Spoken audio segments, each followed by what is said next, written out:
A chegada dos 40 anos é uma fase marcada por transformações na vida da mulher. Nesse período, acontecem mudanças metabólicas, clínicas e hormonais que precisam de cuidados para a manutenção da qualidade de vida. E para esclarecer as principais dúvidas, o Saúde em Pauta de hoje entrevista a ginecologista Michele Biala de Oliveira Batistella. Doutora Michele, seja bem-vinda. Obrigada pela presença no nosso programa para tratar desse tema que gera tantas dúvidas, aí nas mulheres. Então, primeiro, como o corpo da mulher ele realmente muda de uma forma perceptível a partir dos 40 anos de idade? Olá, obrigada pela oportunidade. Realmente os 40 anos são considerados um marco importante na vida da mulher, porque é a partir dessa idade que a gente começa de forma gradativa a diminuir a produção dos hormônios femininos. E isso vai acarretar numa mudança da mulher como um todo, né? Então, as mulheres percebem alterações inicialmente, principalmente no corpo, e isso tudo vai refletir na vida dela. Uhum. Bom, essas mudanças, então, elas têm a ver com aquela fase do climatério, da menopausa, que confunde muitas mulheres, né? Às vezes acham que é a mesma coisa, não é? O que exatamente é a menopausa e o climatério, doutora? Então, assim, a menopausa, a gente se refere a ela como a última menstruação de uma mulher que parou de menstruar há pelo menos 12 meses, ou seja, então é um diagnóstico retrospectivo, né? Mas para que isso aconteça, não é assim, hoje eu estava menstruando, daqui 12 meses simplesmente não menstruo mais. Então a mulher passa por um período de adaptação, em que os ciclos que ela tinha até então, que eram ovulatórios, que ela poderia engravidar, acabam sendo anovulatórios. E antes que essa pausa completa da menstruação pelos 12 meses aconteça, a mulher fica com um ciclo longo, às vezes fica 2, 3 meses sem menstruar, começa a sangrar irregular, às vezes sangra 15 dias seguidos. Esse período de adaptação, então, é que a gente chama de climatério e nesse momento, muitas vezes, é que os sintomas já podem começar a aparecer. Então, só para a gente entender, o climatério ele vem antes da menopausa, a gente pode dizer que é uma espécie de pré-menopausa. Todo o período que envolve a pré-menopausa e o período em que se chega à menopausa. Bom, doutora, então o climatério ele acontece antes da menopausa e ele pode seguir, então, depois da menopausa também? Sim, é considerado esse período de adaptação, né, antes de cessar a menstruação e nesse primeiro momento em que realmente a menstruação cessa. Então, para a gente entender bem, para a mulher conseguir identificar quando é que ela está no climatério e na menopausa, quais os sintomas exatos, é possível fazer essa distinção? É como eu te expliquei, o diagnóstico seria retrospectivo, mas os sintomas eles podem acontecer antes de cessar a menstruação. Então, a mulher pode começar ainda no climatério, mesmo de vez em quando menstruando, já começar a sentir os calorões, que são sintomas bem típicos, que é aquela sensação de fogacho que as mulheres referem na parte superior do corpo, né, que normalmente piora no período da madrugada. A gente percebe que há alteração no sono, então a mulher tem um período de sono mais curto. As mulheres referem uma mudança, né, na disposição da gordura corporal, então tende a acumular gordurinha mais na região central do corpo, principalmente no abdômen. Referem alteração no cabelo, na textura da pele, enfim, né? Então tudo acaba mudando, mas isso ocorre de forma gradativa com a diminuição da produção de hormônio com o passar do tempo. Então, quando a mulher ficar atenta a esses primeiros sinais, então, né, de uma pele mais ressecada, irritabilidade, alterações de humor, a menstruação um pouco irregular, é um sinal, então, do climatério para ela já... Que está chegando, né? E a idade vai nos dizer isso. Então, assim, uma mulher a partir dos 40 anos, apesar de hoje o padrão ser a mulher dos 40 anos está no auge da beleza, cada dia mais linda, mais plena, mas a gente sabe que esse tipo de situação é fisiológico, a partir dessa idade pode acontecer, mas a menopausa mesmo, a média de idade seria em torno dos 51 anos. Que é então a menopausa quando a mulher para efetivamente de menstruar e que a sua fase reprodutiva então termina ali, a gente pode dizer. Com certeza, que é quando a mulher para de ovular e perde a sua capacidade reprodutiva de forma natural, né? A natureza, ela é sábia, né? É. Bom, doutora, entre os sintomas, então, da menopausa que a gente vem conversando, um deles é a diminuição do desejo sexual da mulher. Qual que é essa relação em relação do libido dos hormônios, que a doutora mencionou no início, né? Que há uma grande alteração e diminuição dos hormônios. Então, sempre que a gente fala de saúde sexual da mulher, eu sempre digo que a gente tem que comparar um grande elefante, né? E a parte hormonal, é claro, ela importa, mas talvez seja uma das patas do elefante. Então, a gente tem o resto todo do corpo para trabalhar, né? Com o passar do tempo, com a diminuição dos hormônios femininos, a gente também tem uma diminuição da testosterona, que teoricamente é o hormônio masculino e está bem envolvido na vontade de ter relação, na libido. Mas as causas de disfunção sexual, elas são multifatoriais, então não seria a única causa, mas sim a gente pode se dizer que nessa fase há uma diminuição dos hormônios masculinos e que pode sim acontecer diminuição da libido. E uma reposição hormonal, por exemplo, de testosterona, seria uma alternativa, uma solução para essa mulher que está com falta de desejo? Então, a gente tem que avaliar se realmente é essa a causa, né? Como eu te falei, são várias causas envolvidas e teoricamente não existe assim um valor de testosterona hoje na literatura que eu dose diga, está abaixo de tanto, tem que repor.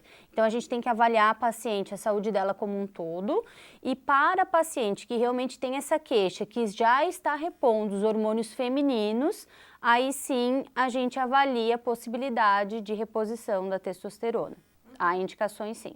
Bom, e quais dicas, então, que a doutora poderia passar para as mulheres terem uma vida sexual mais saudável nessa fase da menopausa? Olha, eu acredito que ter uma vida sexual saudável depende de sermos uma pessoa saudável, né? Então, eu sempre digo assim, uma mulher que tem a mente sã e o corpo são, isso vai refletir na saúde sexual dela. Então, eu sempre falo sobre o ciclo do bem na nossa vida. Então, a mulher que faz a sua atividade física, se alimenta bem, tenta administrar bem o estresse, é uma mulher que vai ter disposição, né, para ter relação sexual, que vai ter uma relação sexual satisfatória e isso acaba gerando uma experiência positiva que faz com que ela continue se cuidando e assim vai, o ciclo do bem na vida da mulher. Sim, um autocuidado, com né, certeza. como um todo. E para a mulher que, mesmo assim, que ela faz todos esses cuidados, né? Faz academia, tem uma boa alimentação, mas mesmo assim ela percebe assim, que os sintomas, por exemplo, da menopausa atrapalham a questão da libido, ou é insônia, ou falta de disposição. Ela tem como enfrentar esse problema com um profissional, alguém para tratar especificamente? Com certeza. Então, assim, nós ginecologistas somos os especialistas, né, na saúde da mulher, então a gente acaba sendo o maior contato, mas é uma fase muito delicada, então a gente precisa avaliar essa paciente como um todo, cuidar da saúde dela e nós ginecologistas não conseguimos fazer isso sozinhos. Então muitas vezes, dependendo da queixa da paciente, a gente precisa ter ajuda da nutricionista, de um endócrino, às vezes de uma fisioterapeuta pélvica, às vezes de um psicólogo, de um psiquiatra. Então assim, saber que o nosso corpo está interligado e que a mulher vai no ginecologista e que não é só a queixa ali da região genital. A gente tenta cuidar da mulher como um todo, mas para isso a gente muitas vezes precisa de ajuda. Doutora, falando sobre a vida sexual, então, da mulher, do casal, onde é que entra, então, qual que é o papel do marido nessa fase da mulher? Qual que é a importância dele, doutora?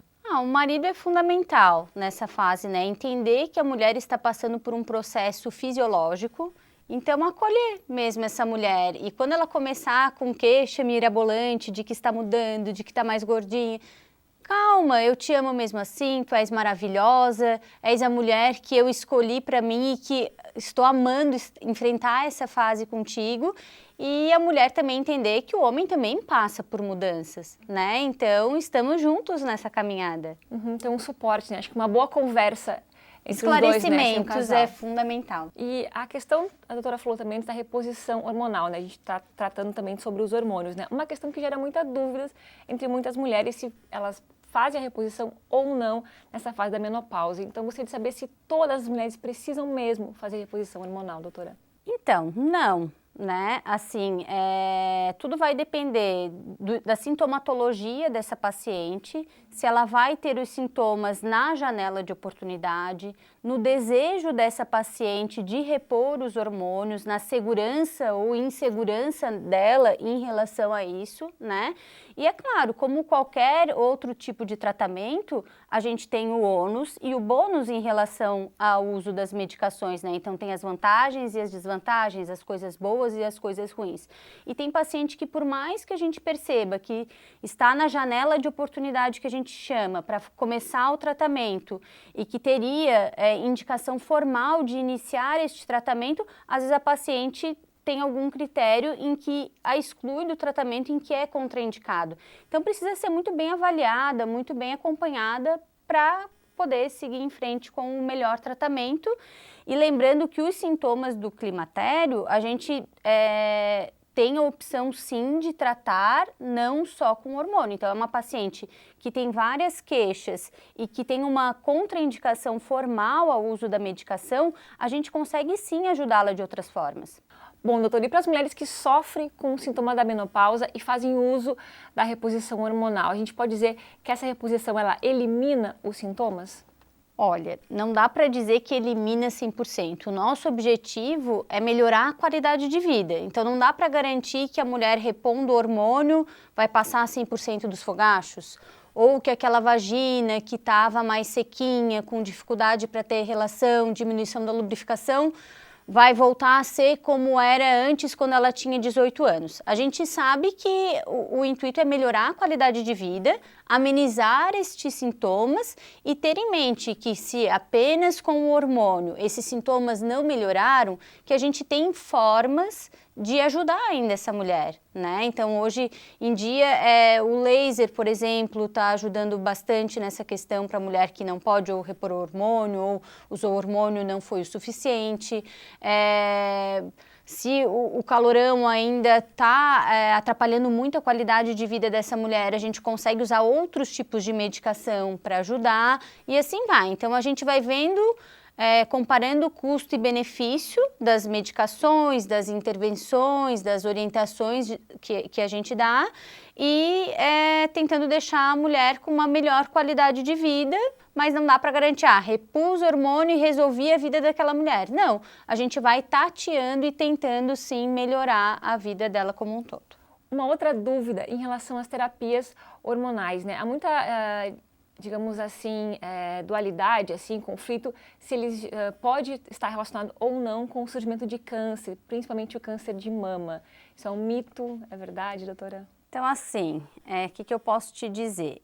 Para paciente que tem uma predisposição a mais para ter câncer de mama, por exemplo, sim, pode aumentar o risco, mas esse aumento de risco é muito pequeno se comparado a essa mesma paciente não usar o hormônio, porque essa paciente ela já tem uma predisposição a mais, né? Para outros tipos de câncer, por exemplo, a gente vai citar câncer, por exemplo, de intestino, de cólon. Então, a gente sabe que a reposição hormonal, ela pode, inclusive, diminuir o risco de ter câncer. Então, assim, é aquela questão do custo e benefício, avaliar bem a paciente, ser muito bem acompanhada e cada caso é um caso, avaliar muito bem a paciente. Exatamente. O médico, então, vai ser a pessoa melhor indicada, digamos assim, né? Porque Com certeza, o ginecologista, né, que é o especialista na saúde da mulher.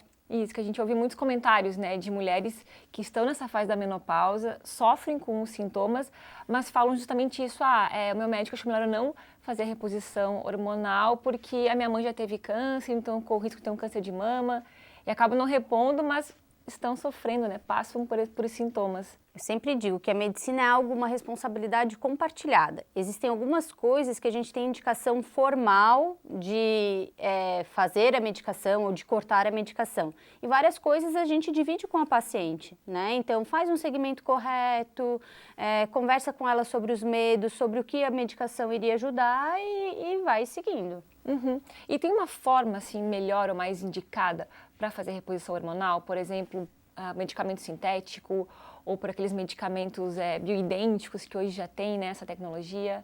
Então, depende, na verdade, os bioidênticos é muito relacionado a medicações manipuladas, principalmente, né? Mas isso aí não é novidade, já existe há muitos anos, né? Tá um pouco em alta agora o assunto, mas não é novidade. Tudo vai depender do sintoma da paciente, né? Essa paciente, ela tem útero, não tem? Porque a gente tem que associar a progesterona. Faz quanto tempo que ela entrou no climatério? Ela tá na menopausa ou ainda não chegou à menopausa? Ela ainda menstrua e tá com irregularidade? Então, tudo vai depender do momento em que essa paciente se encontra e do tipo de sintomatologia que ela tem. Aí a gente vai conseguir definir o tipo de tratamento dela. Bom, doutora, então, para a gente caminhar aqui para o final da nossa entrevista, né? Gostaria que a doutora falasse um pouquinho aí para a mulher que está em casa, vai nos assistir e está passando por esse momento difícil da menopausa, né? E às vezes, nesse momento, a mulher, várias outras coisas influenciam, como a doutora falou, né? Às vezes está com alguma crise no casamento, às vezes algum outro problema familiar, ou está entrando também na aposentadoria. Tudo acontece um pouquinho junto, né? Então, o que a senhora diria, assim, para essa mulher que está para um momento mais difícil hoje da menopausa, e de repente está sozinha, ainda não foi buscar um profissional? Então, assim, meninas, eu acredito que chegar nessa fase da vida é um privilégio. Eu acho que a gente precisa ser grata por chegar até lá, né? Quanto a gente gostaria e não chegou. Realmente é um momento que é super delicado. Toda mudança gera um desconforto, uma ansiedade e até mesmo um medo, né?